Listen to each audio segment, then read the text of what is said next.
is what I do is I start my week by writing out the goals of the week. And then I ask myself 3 questions. What is something I can do that's productive? What's something I can do that's going to make me proud? And what's something that I can let go of? I'm going to purge. And here I usually write a gratitude or a motivational quote.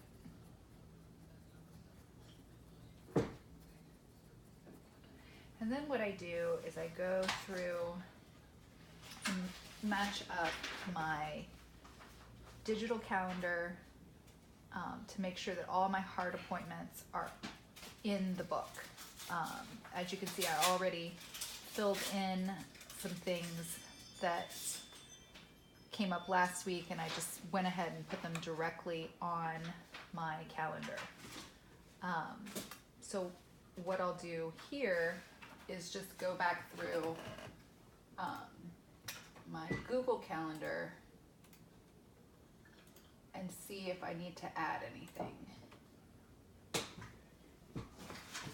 So I've got a lunch meeting at noon.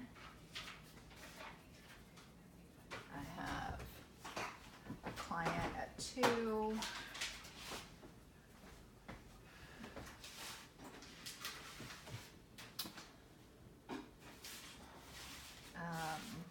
My kids have lessons, their activities.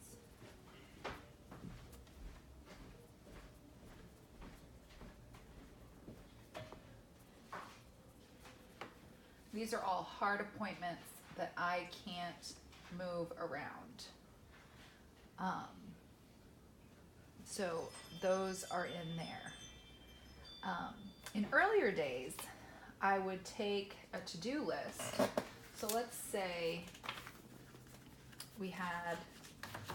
you write your to-do list. You might start out, before you get to these parts here, you might start out by writing your to-do list in the margin and then scheduling those items in.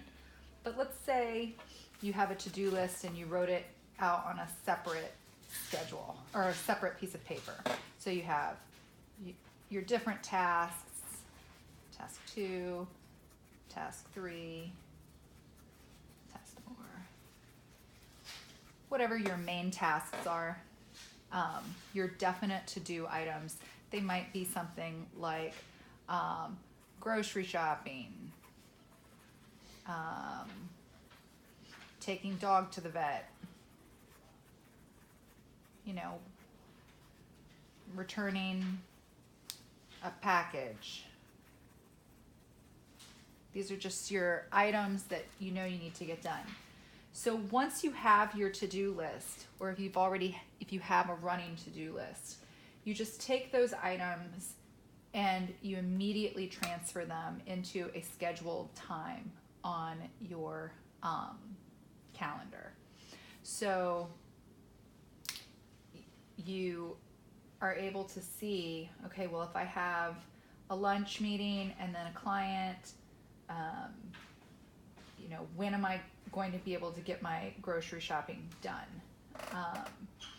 Or when am I gonna, I don't know if you order groceries or if you actually enjoy going to the grocery store or how you do it, but to schedule that in there so that when you're going to do it, you're planning, you're prepping, you're not trying to squeeze it in between places.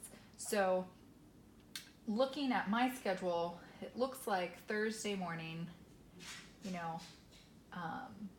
and this grocery shopping, maybe it's not your big weekly trip. Maybe you're grocery shopping for something that's happening. So for example, my grocery shopping would be for my Saturday event that I'm doing. So I'm looking at my Thursday and I say, okay, Thursday might be the day that I need to buy all the ingredients that I need to take with me, or that I need to use to prep for this girls' weekend that I'm going to. So I'm gonna put task 1 into my calendar, into a time frame that fits there. And I'm not going to write it in for today here because I don't actually know. I don't have my week ready to go.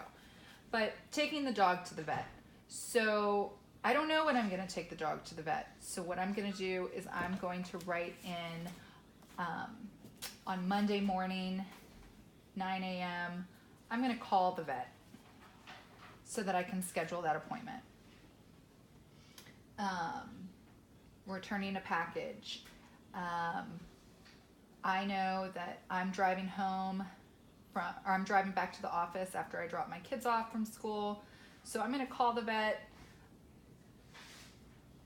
as I'm driving back or when I get back to the office, and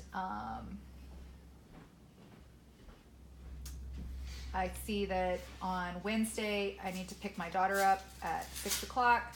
So maybe I'm going to return that package, plan to return that package at 4:30. So that gives me enough time that I already know that I have somewhere I have to go. I already know that I'm in a car. So just getting a little better planned to do that. And so you just start scheduling your to-do list, your tasks that are on your to-do list, and actually scheduling them and assigning them to a time that makes most practical sense with your calendar. So this is pretty bare right now. My normal planning day is Sunday, but you can see that here it is. We're midweek. Actually, it's only Tuesday, and I've already kind of have an outline of how my week ahead, how next week is going to look for me. So that's just a good place to start.